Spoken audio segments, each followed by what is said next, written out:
की एक कहानी। एक था लड़का, एक थी लड़की दीवानी।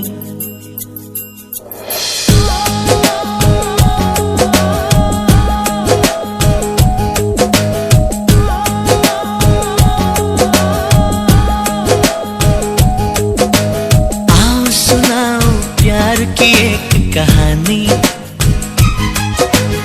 एक था लड़का, एक थी लड़की दीवानी।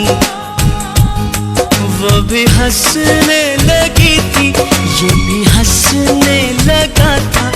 दोनों समझे नहीं थे, वो जो होने लगा था। आओ सुनाओ प्यार की एक कहानी। एक था लड़का, एक थी लड़की दीवानी।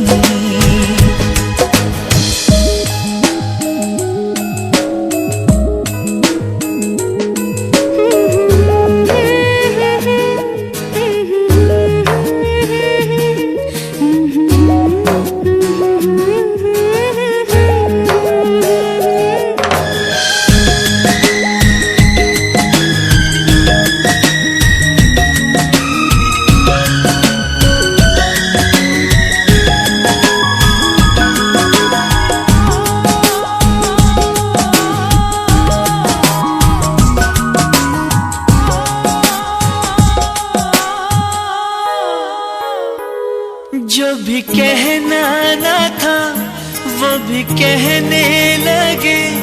जो भी सुनना ना था वो भी सुनने लगे।